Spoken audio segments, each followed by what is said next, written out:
Monsieur le ministre de l'Intérieur et de la Sécurité publique, Monsieur le ministre des Forces armées, Monsieur le ministre de l'Économie et des Finances, Monsieur l'inspecteur général de police, directeur général de la police nationale, Messieurs les officiers généraux,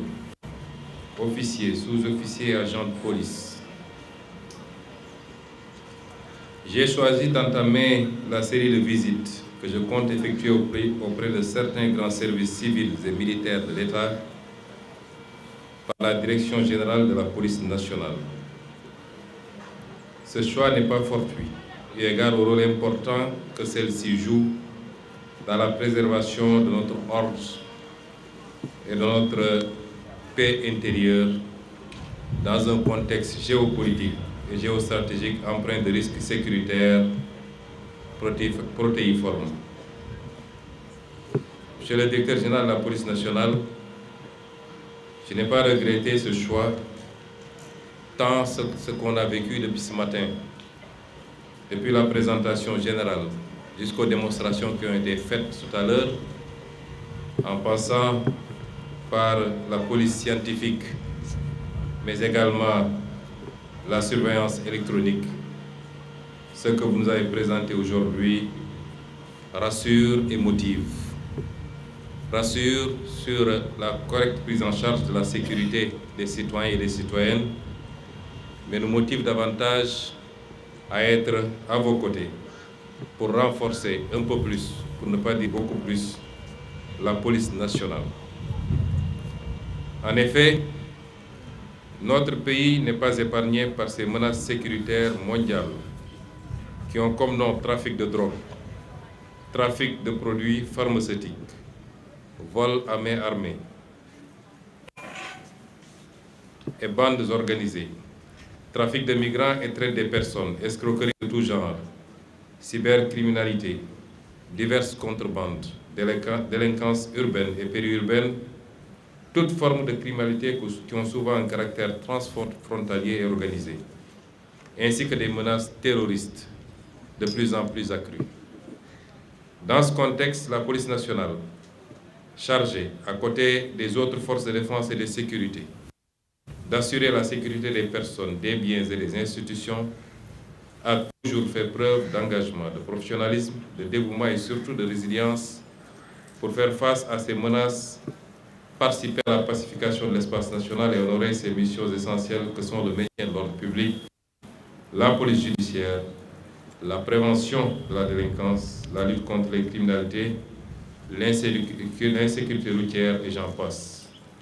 Sans oublier son apport substantiel au maintien de la paix au niveau mondial. Au nom de son Excellence, Monsieur le Président de la République, et à mon nom personnel, je vous félicite, Monsieur le Directeur général de la Police nationale, vous et vos hommes, pour l'engagement et le professionnalisme dont vous faites montre tous les jours dans l'accomplissement de votre mission, malgré l'insuffisance relative des moyens humains et matériels mis à disposition pour relever vos capacités stratégiques et opérationnelles. À titre anecdotique, il y a quelques semaines, j'ai effectué une discrète promenade nocturne dans différents quartiers de Dakar qui m'a permis d'apprécier le déploiement stratégique et vigilant des FDS pour veiller à la quiétude des citoyens. À hauteur du marché Koloban, je suis tombé sur une de ces opérations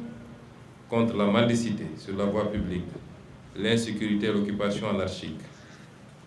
Dans les rigueurs de la nuit et du froid, j'ai pu échanger quelques minutes avec les agents de police et apprécier la délicatesse physique, matérielle et humaine de leurs tâches. C'est le lieu ici également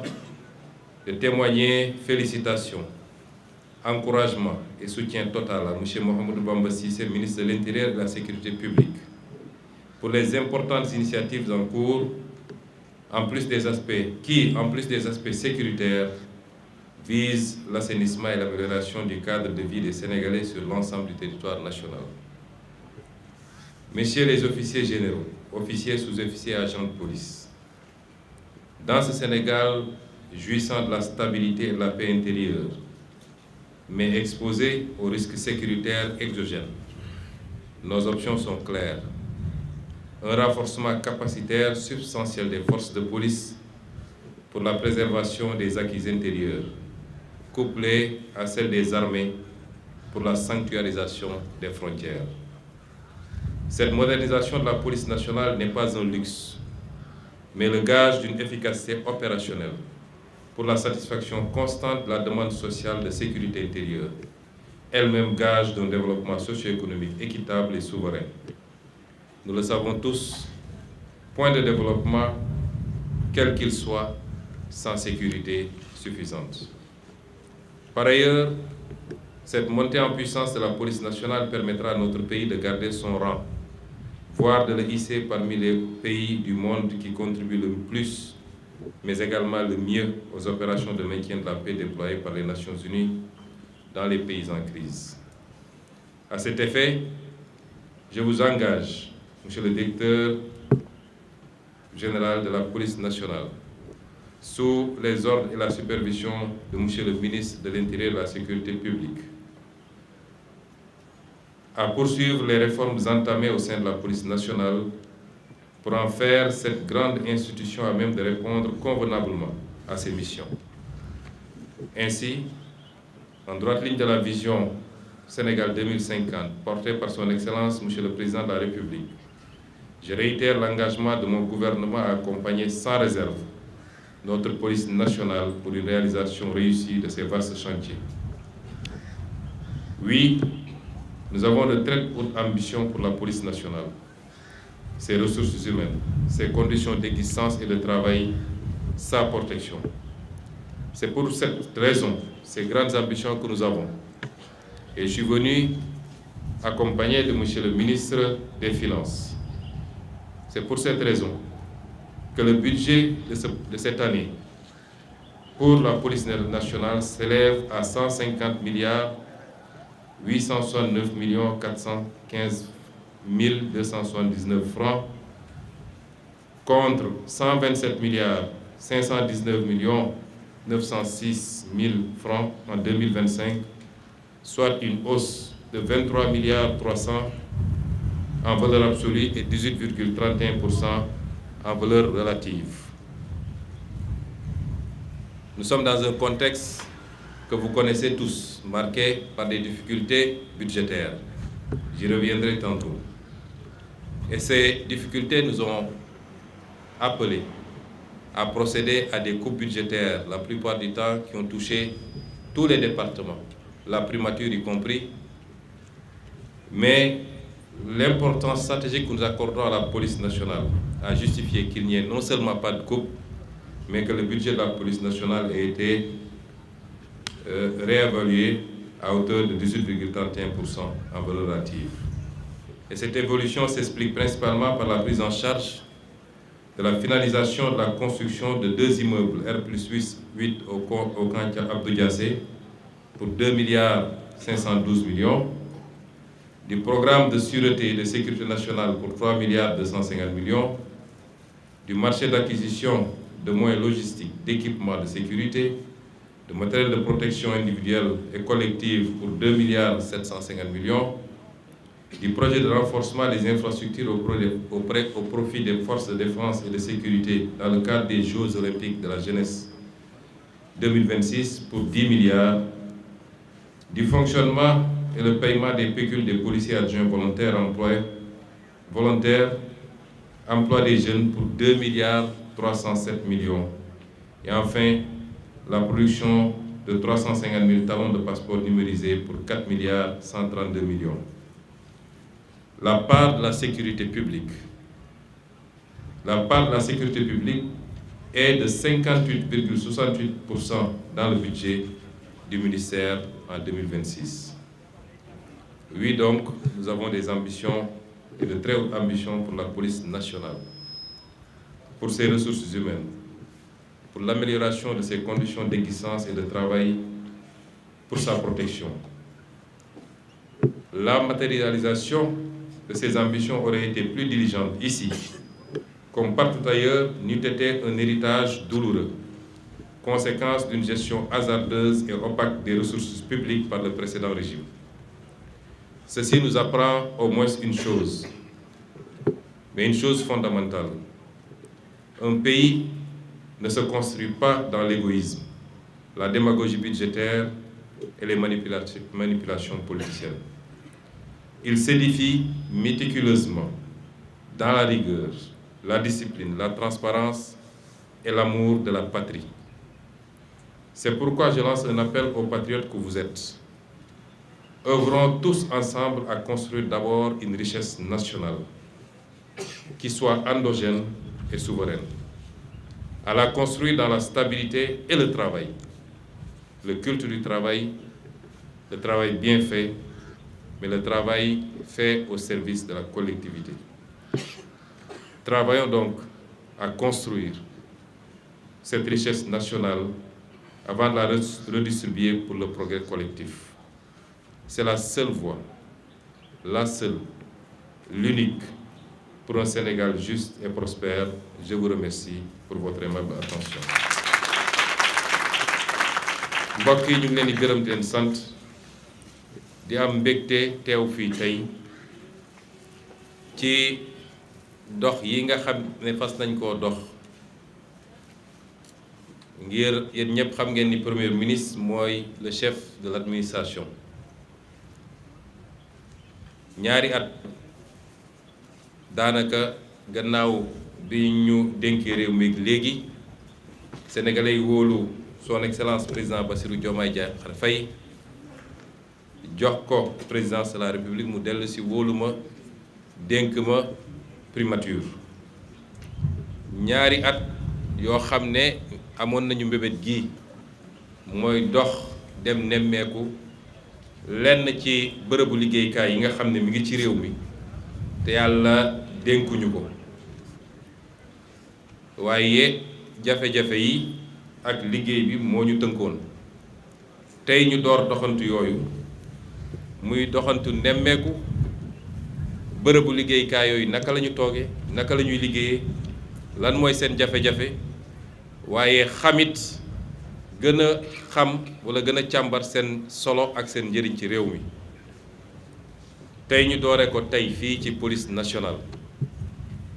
rëccuwuñu ko nag te gëm naa ni ñi ànd ak ñun ñëpp ba ci mbokk journalistes yi rëccuwuñu ko, ndax suba su tey gii suba su am solo la. bi ñu duggee ci bërëb bi ba léegi doore ko ci présentation bi nga xam ne madame la directrice de la formation defal nañu ko,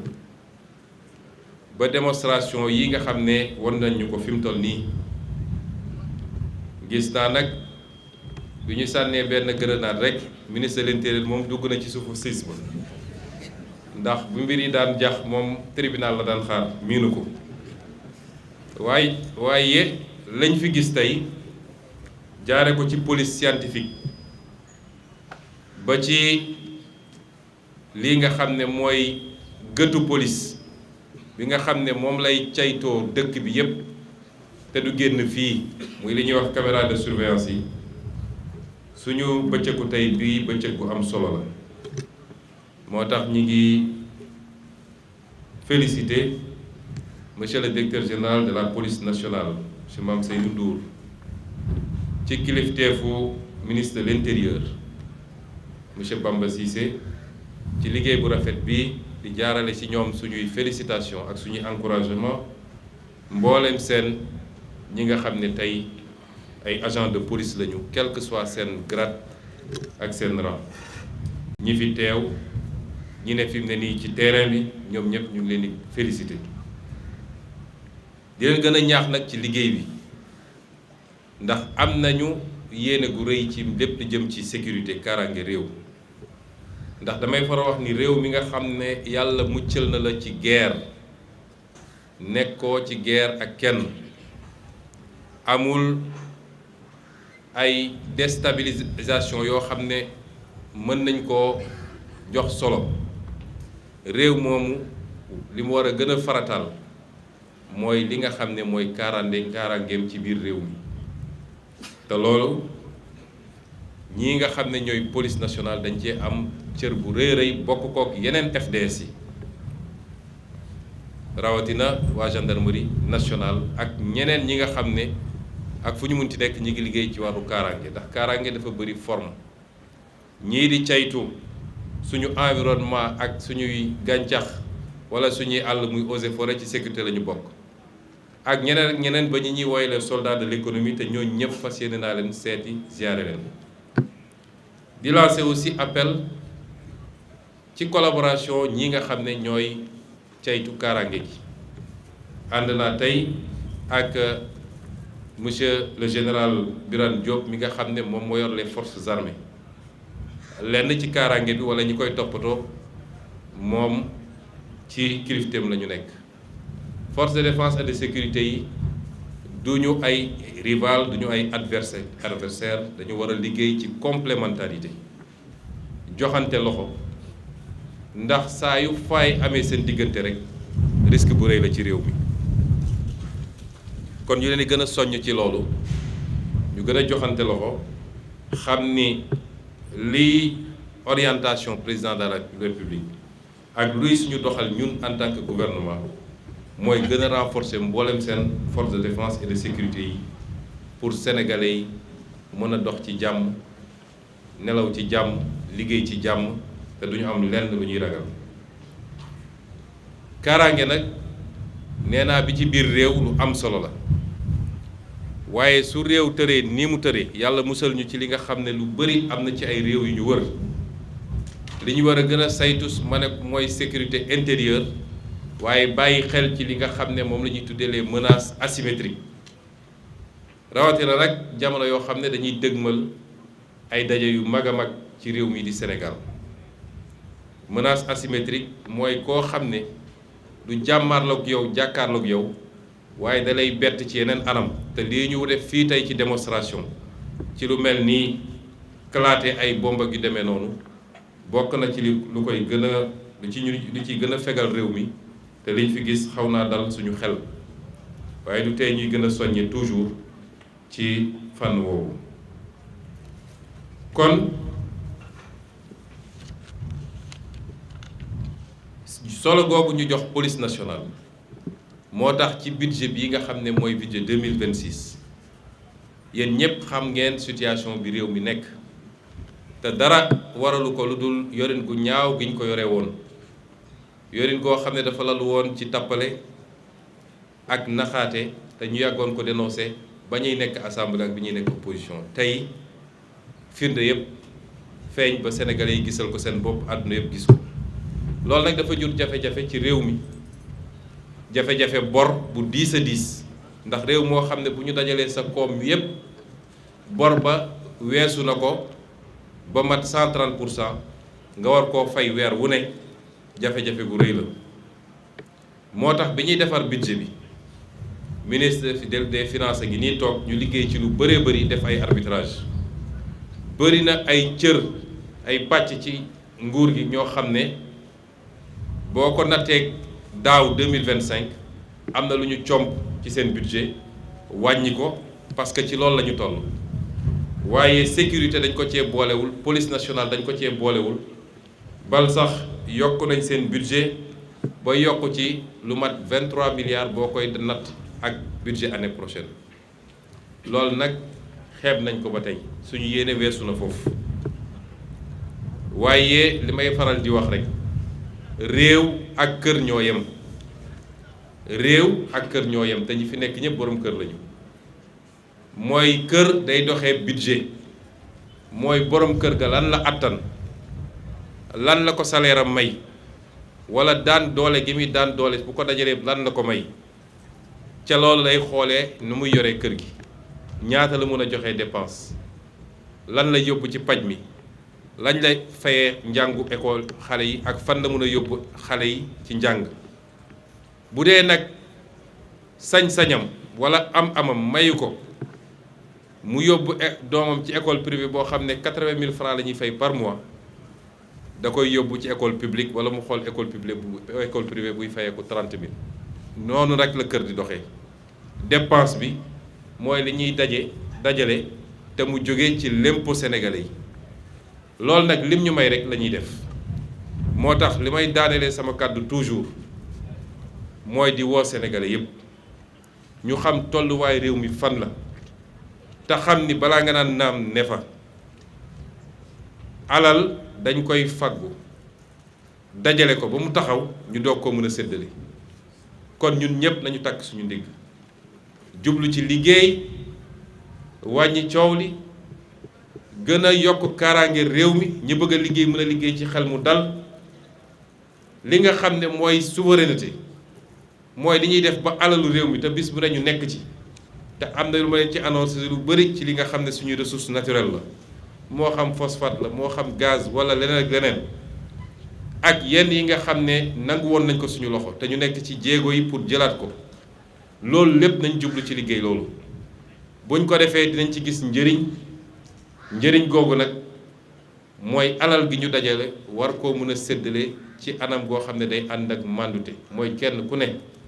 la cay sa wàll ak sa wërsëg nga jot ko bokk na ci li ñuy daaneel it mooy xeex lépp li nga xam ne yorin gu ñaaw la lépp li nga xam ne corruption la lépp li nga xam ne détournement de deniers publics la saax ci ñenn ci ñu présenté fii gis nañ ci kenn koo xam ne ku siiw la ci réew mi ci bañ ñi koy tuddee adjudant amul yaakaar man ma ne adjudant am yaakaar bu bari sax mu wax lu bari lu ñu dégg waaye dama koy renforcer walla feddali ci li mu wax réew bu la gën a tardé mooy réew bu guerre gën a bari guerre dañ ko war a xeex sous toutes ses formes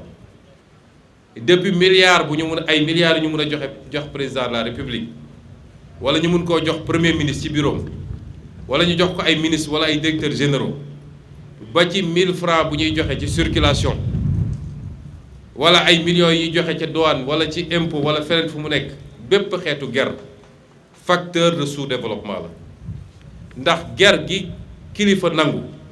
moo tere hôpital bi ñu waroon tabax ñu tabax ko wala courant fu mu waroon yegg mu yegg fa wala école bi ñu waroon tabax ñu tabax ko waaye guerre bi nit bi ki war a surveiller circulation bi nangu moo waral accident bi am 1 heure de temps plus tard ay bakkan yu bëri rot ci kon guerre baaxul ci réew ñun ñëpp dañu war a ànd ci xeex ko ndax loolu mooy premier facteur de développement ci réew kon ñu ngi leen di gërëm di leen sant monsieur le ministre de l'intérieur monsieur le directeur général de la police nationale ak ñëpp ñi seen collaboration di leen wax suñu kontaante tey ci visite bi ak ci ni ngeen doxalee mbir mi di daaneel it ci wax ni jox nañu ndigal ministre de l'intérieur pour mu présenter ñu la nouvelle doctrine li ñu tuddee la nouvelle doctrine du maintien de l'ordre ndax li fi xewoon dafa am ay jàngat yuñ ci war a jël jàngat yooyu mooy ñun ñii di ay kilifa politique di digal di joxe les instructions war nañu fexe ba suñuy forces de défense et de sécurité duñ leen mettre dans des conditions délicates waaye ñoom it suñuy forces de défense et de sécurité lépp loo xam ne lu ñuy war a def la war nañ ciy jiital professionnalisme ak li nga xam ne mooy les règles d'engagement de la force publique loolu nag am na ndigal lu ñu ci jox monsieur le ministre de l'intérieur jamono jëlee am na lu xewoon ci réew mi ñu expérimenté ci lenn ñu génn ci ma ne ko loolu dama bëgg mu doon ab document boo may présenter sur la nouvelle doctrine boo xam ne du doon lu permissif du doon loo xam ne day permettre kenn ku ne lu la neex nga def lu la neex nga toj lu la neex nga taal waaye dina jiital également un certain nombre de mesures ba nga xam ne yenn tolof-tolof yi am yenn rëcc-rëcc yi am muy loo xam ne lu ñépp di regretter la ndax gëw ma ni policiers yii wala wóor na ma ni policiers yii ak gendarme yi duñu ay extraterrestres yu jógee ci asamaan daanu fi ay sénégalais nañ ñu sénégalais yépp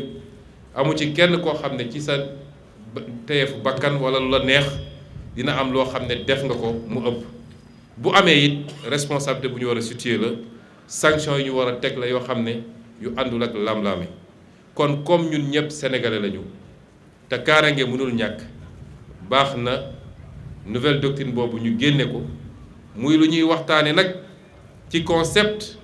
bi nga xam ne rafetlu nañ ko lool monsieur le directeur général de la police ndax gis nañ leen ngeen di jëflante ak composante yu bëri yoo xam ne composante ñu faral gis la ci ay manifestations di xool nu ngeen di lier un contact buy permettre le dialogue permanent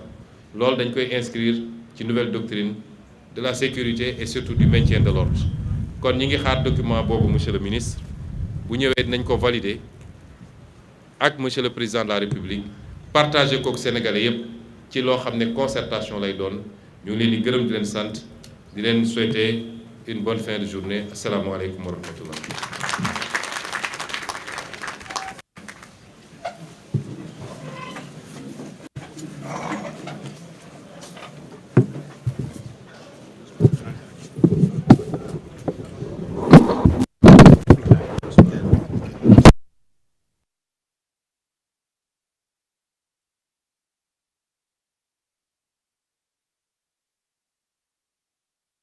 Que vous nous avez accordé et pour l'intérêt que vous portez à la police nationale.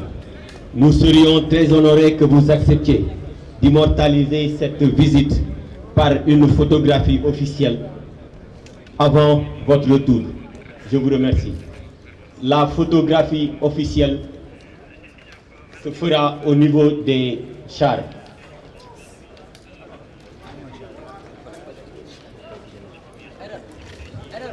La photographie officielle se fera au niveau du mât des couleurs. Je vous remercie.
Donc une photographie officielle se fera au niveau des chars et une autre sera prise au niveau du mât des couleurs. Merci.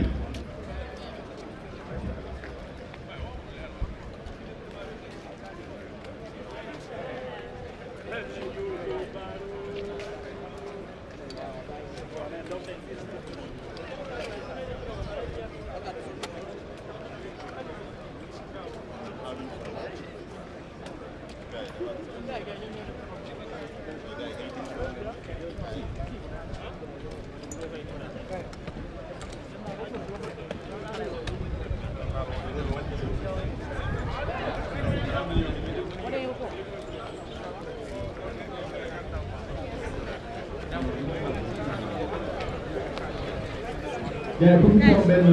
récepteur micro bu ndaw dégg nga léegi nga